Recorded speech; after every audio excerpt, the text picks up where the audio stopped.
কক্সবাজার। এ যেন বিশাল নীল জলরাশি আর অনন্ত আকাশের এক অপূর্ব মিতালি। শহুরে যান্ত্রিকতা থেকে একটু ছুটি নিয়ে বিশ্বের দীর্ঘতম এই সৈকতের সামনে দাঁড়ালে আছড়ে পড়া প্রতিটি ঢেউ নিমিষেই আপনার সব ক্লান্তি ধুয়ে মুছে দেবে।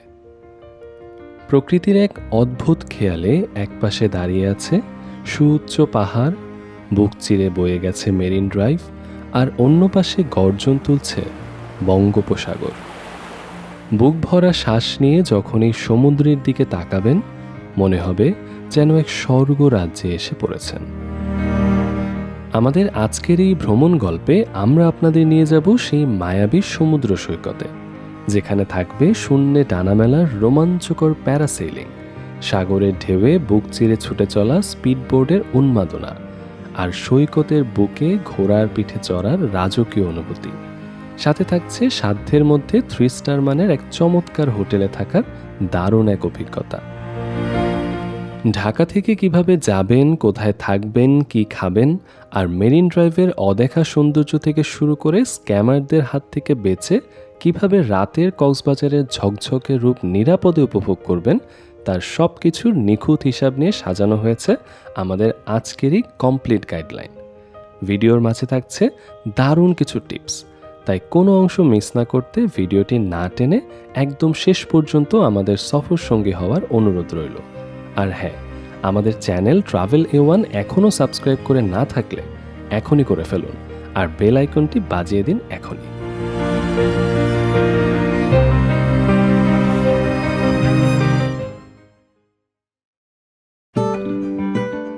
ভ্রমণের শুরুতেই আল্লাহর নাম নিয়ে আমরা বেরিয়ে পড়লাম এক নতুন গন্তব্যের উদ্দেশ্যে।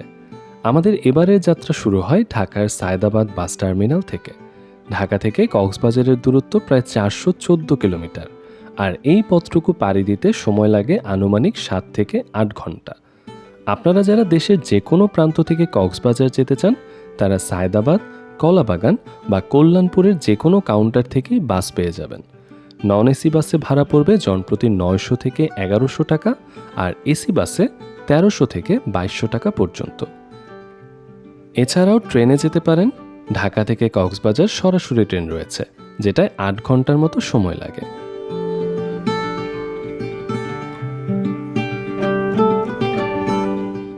এই দীর্ঘ পথের ক্লান্তি যেন নিমিষেই উধাও হয়ে গেল যখন ভোরের স্নিগ্ধ আলোয় আমাদের বাস এসে থামল কক্সবাজারের কলাতলি মোড়ে। ঘড়িতে তখন সকাল 6টা। বাস থেকে নেমেই সাগরের সেই চিরচেনা নোনা বাতাস যেন এক নিমিষেই শরীরটাকে জুড়িয়ে দিল।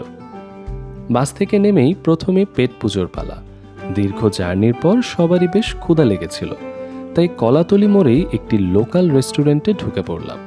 সেখানে জনপ্রতি মাত্র 60 টাকা করে সকালের নাস্তাটা সেরে নিলাম। নাস্তা শেষে এবার হোটেলে যাওয়ার পালা। জনপ্রতি 10 টাকা ভাড়ায় অটো নিয়ে আমরা রওনা হলাম আমাদের বুকিং করা হোটেলের দিকে। আমাদের এবারের ঠিকানা হোটেল বিচ পার্ক। কলাতলি থেকে সুগন্ধা বিচের দিকে যাওয়ার পথেই হোটেল সি প্যালেসের ঠিক বিপরীতে এর অবস্থান। সমুদ্র থেকে এই হোটেলের দূরত্ব এতটাই কম যে আপনি চাইলে হেঁটে হেঁটেই যে কোনো সময় বিচে চলে যেতে পারবেন। হোটেলে ঢোকার পর রিসিপশনে খুব সুন্দর এবং আন্তরিক পরিবেশ দেখতে পেলাম। বুকিংয়ের ফর্মালিটি কমপ্লিট করার ফাঁকেই তারা আমাদের হাতে তুলে দিল রিফ্রেশিং ওয়েলকাম ড্রিঙ্কস। ক্লান্ত মনে এই ছোট্ট আতিথেয়টা সত্যিই মনটাকে চাঙ্গা করে দিল। এরপর আমরা চলে গেলাম আমাদের রুমের দিকে। আমরা যে রুমটিতে উঠেছিলাম সেটির নাম প্রিমিয়াম সিভিউ ফ্যামিলি রুম। এটি মূলত একটি কানেক্টিং রুম, যেখানে আমরা 4 জন বন্ধু খুব আরামদায়কভাবেই থাকতে পেরেছিলাম। 2টি বিশালাকার রুম, যার পুরোটাই সেন্ট্রালি এসি করা। এই রুমের সবচেয়ে বড় আকর্ষণ হলো এর বারান্দা। বারান্দায় দাঁড়ালেই চোখের সামনে ভেসে ওঠে সমুদ্রের বিশালতা। মাশাআল্লাহ।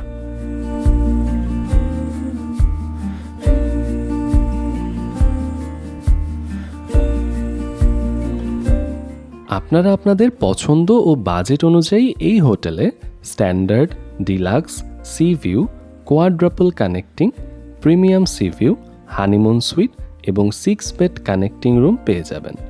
হোটেলের টপ ফ্লোরে ছোটোখাটো অনুষ্ঠানের জন্য একটি সুন্দর হল রুমও রয়েছে।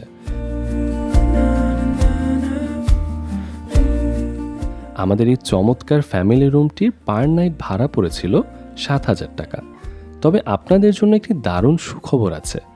বুকিংয়ের সময় যদি আপনারা আমাদের এই ভিডিওর রেফারেন্স দেন, তবে আপনারা পেয়ে যাবেন ফ্ল্যাট 5% ডিসকাউন্ট। রুমের ভেতরে টিভি, ফ্রিজ থেকে শুরু করে পরিষ্কার পরিচ্ছন্ন 2টি অ্যাটাচড ওয়াশরুম রয়েছে। ওয়াশরুমে ব্রাশ, সাবান, শ্যাম্পু সব কিছুই হোটেলের তরফ থেকেই দেওয়া থাকে। এছাড়াও রুমে আয়রন এবং জায়নামাজের ব্যবস্থাও রয়েছে। আর হ্যাঁ, এই ভাড়ার সাথেই কিন্তু হোটেলের নিজস্ব রেস্টুরেন্টে আনলিমিটেড বুফে ব্রেকফাস্ট একদম ফ্রি।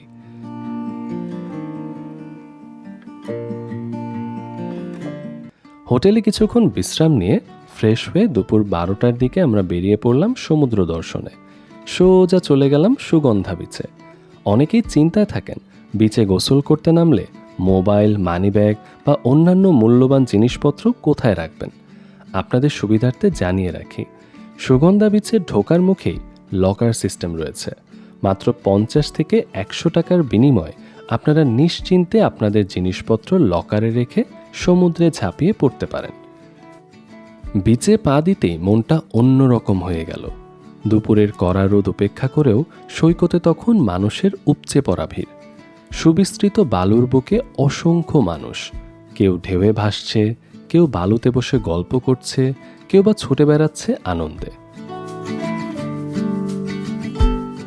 সাগরের এই উন্মাদনায় গা ভাসাতে আমরা প্রথমেই 500 টাকা দিয়ে সাগরের বুক চিরে ছুটে চলার জন্য চমৎকার একটা জেট স্কি ভাড়া করে নিলাম।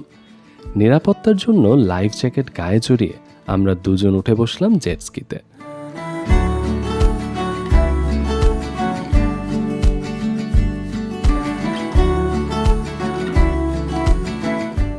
এরপর আর দেরি না করে সোজা নেমে পড়লাম সমুদ্রের নোনা জলে। যারা একটু গভীরে গিয়ে ঢেউয়ের সাথে খেলতে চান, তারা সৈকত থেকেই বড় বড় টিউব ভাড়া করে নিতে পারেন। এছাড়া জোয়ার ভাটার সময় জেনে নিয়ে তারপরই পানিতে নামা উচিত।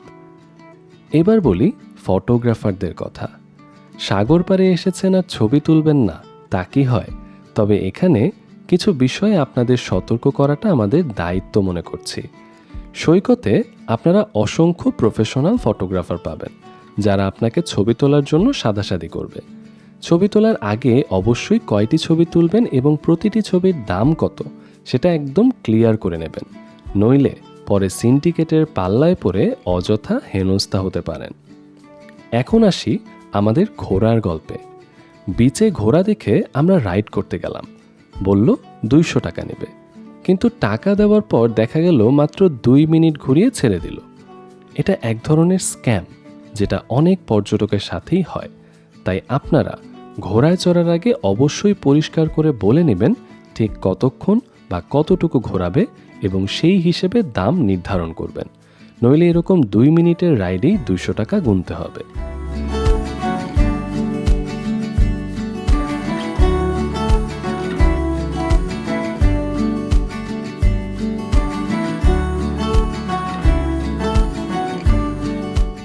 সমুদ্রে বেশ অনেকটা সময় দাপাদাপি করে আমরা ফিরে এলাম আমাদের হোটেলে।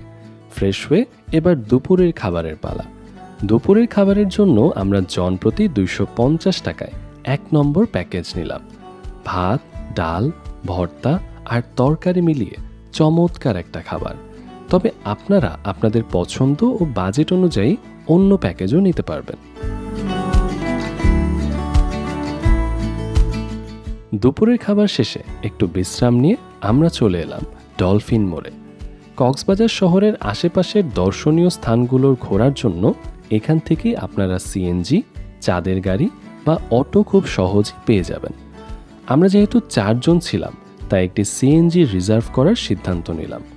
অনেক দরদামের পর ড্রাইভার মামার সাথে আমাদের চুক্তি হলো দুপুর 2টা থেকে সন্ধ্যা 7টা পর্যন্ত তিনি আমাদের মেরিন ড্রাইভ হয়ে ইনানি পর্যন্ত ঘুরিয়ে আনবেন মাত্র 800 টাকায়। আপনাদের সুবিধার্থে এই ভালো মানের ড্রাইভার মামার নাম্বারটি আমি ডেসক্রিপশন বক্সে দিয়ে দিয়েছি। সিএনজিতে উঠে বসতেই শুরু হলো আমাদের এক অকল্পনীয় সুন্দর যাত্রা। বাংলাদেশের সবচেয়ে সুন্দর রাস্তাগুলোর একটি এই মেরিন ড্রাইভ। একপাশে মাথা উঁচু করে দাঁড়িয়ে আছে সবুজ পাহাড়, আর অন্য পাশে বিস্তীর্ণ সমুদ্রের নীল জলরাশি। এই অপরূপ নৈসর্গিক দৃশ্যের ভেতর দিয়ে যখন আমাদের সিএনজি ছুটে চলছিল, তখন বাতাসের ঝাপটায় মনে হচ্ছিল পৃথিবীর সব ক্লান্তি যেন ধুয়ে মুছে যাচ্ছে।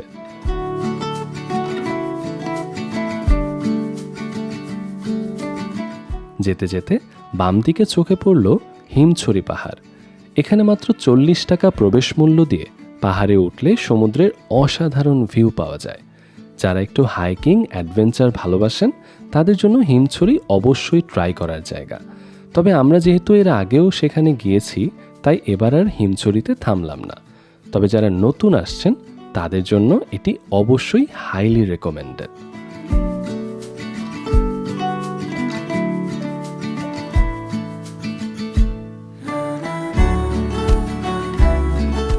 হিমছড়ি পেরিয়ে একটু এগোতেই দেখলাম একটা কাঠের ব্রিজ। এটা হলো ফান ফেস্ট প্যারাসেইলিং পয়েন্ট। আমরা সিএনজি থেকে নেমে সেই সুন্দর কাঠের ব্রিজ ধরে হেঁটে গেলাম ভেতরের দিকে। এই জায়গাটি মূলত বিভিন্ন অ্যাডভেঞ্চার রাইডের জন্য বিখ্যাত। এখানে রয়েছে প্যারাসেইলিং, জেটস্কি এবং স্পিডবোর্ডের মতো সব এক্সাইটিং রাইড। আর পাশেই রয়েছে সারি সারি ঝাউ গাছের এক বিশাল বন। এই ঝাউবনটি কক্সবাজার দক্ষিণ বন বিভাগ কর্তৃক তৈরি। প্রায় 20 হেক্টর জমিতে 50,000-এরও বেশি ঝাউ গাছ লাগানো হয়েছে। সবুজে ঘেরা এই ঝাউবনটি আপনার মন কেড়ে নিতে বাধ্য।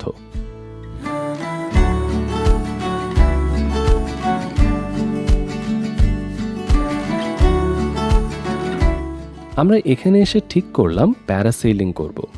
পাখির মতো আকাশে উড়ে পুরো সমুদ্র দেখার এই সুযোগ হাতছাড়া করা যায় না। এখানে প্যারাসেইলিংয়ের 2টি প্যাকেজ রয়েছে। আপনি যদি শুধু আকাশে উঠতে চান তবে লাগবে 2000 টাকা।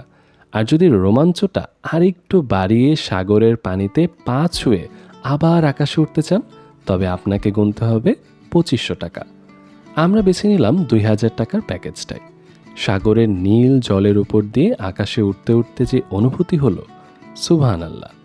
মাটি থেকে অনেক উঁচুতে উঠে যখন নিচে তাকালাম, সমুদ্রের বিশালতা আর উপকূলের সৌন্দর্য একসাথে দেখা গেল।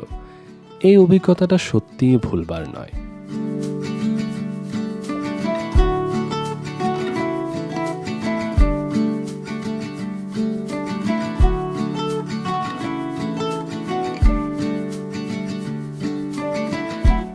অ্যাডভেঞ্চারের পর্ব শেষ করে আমরা আবার সিএনজিতে উঠে রওনা দিলাম ইনানি সমুদ্র সৈকতে।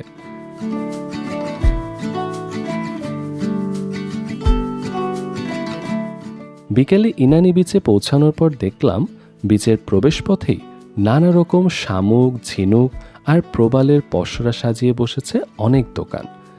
ইনানি বিচ কলাতলি বা সুগন্ধি বিচের তুলনায় অনেকটাই শান্ত। এখানে মানুষের কোলাহল কম। ভাটার সময় এখানে প্রবাল পাথরগুলো জেগে ওঠে, যা দেখতে অনেকটাই সেন্ট মার্টিনের মতো লাগে।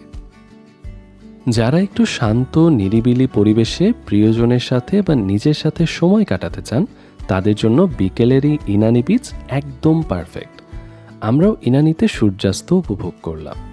আকাশ যখন আস্তে আস্তে কমলা, লাল, বেগুনি রঙে সাজতে শুরু করলো, সমুদ্রের পানিতে সেই রঙের প্রতিফলন দেখে মন একদম ভরে গেল।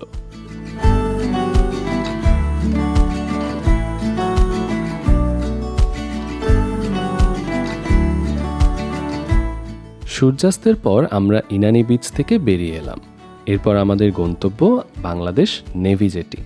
এটি মেরিন ড্রাইভের পাশেই অবস্থিত একটি দীর্ঘ জেটি ঘাট, যেখান থেকে আগে সেন্ট মার্টিনের উদ্দেশ্যে জাহাজ ছেড়ে যেত। বর্তমানে এখানে ঢোকার জন্য জনপ্রতি 200 টাকা এন্ট্রি ফি দিতে হয়। যেটির ভেতরে আসলে তেমন বিশেষ কিছু নেই, তবে এর দীর্ঘ ব্রিজটি ধরে হাঁটতে হাঁটতে আপনি সাগরের অনেকটা গভীরে চলে যেতে পারবেন। রাতের বেলায় এই জেটি ঘাটে সুন্দর লাইটিং করা হয়, যা অন্ধকারের মাঝে এক মায়াবী পরিবেশ তৈরি করে।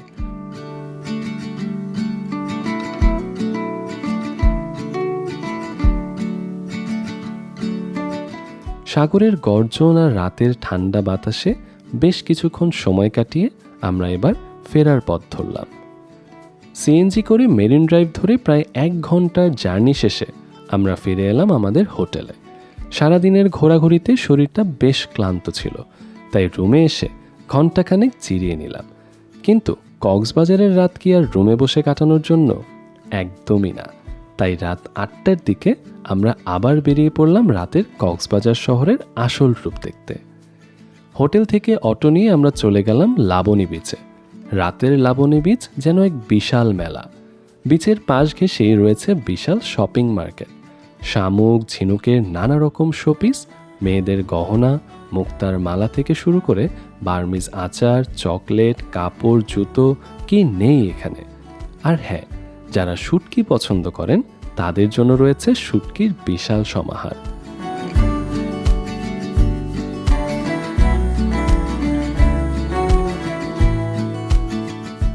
কেনাকাটা শেষে পেট নিজেই জানান দিল এবার তার পালা। তাই লাবণী বিচ সংলগ্ন কুসুমকলি রেস্টুরেন্টে ঢুকে পড়লাম রাতের খাবার খাওয়ার জন্য। এদের এখানে অনেক ধরনের খাবারের প্যাকেজ রয়েছে। আমরা জনপ্রতি 370 টাকা মূল্যের মেজবানি মাংসের প্যাকেজটি ট্রাই করলাম। সাদা ভাত, ডাল, ভর্তা আর চট্টগ্রামের ঐতিহ্যবাহী মেজবানি মাংস, সব মিলিয়ে খাবারের স্বাদ ছিল মোটামুটি ভালোই।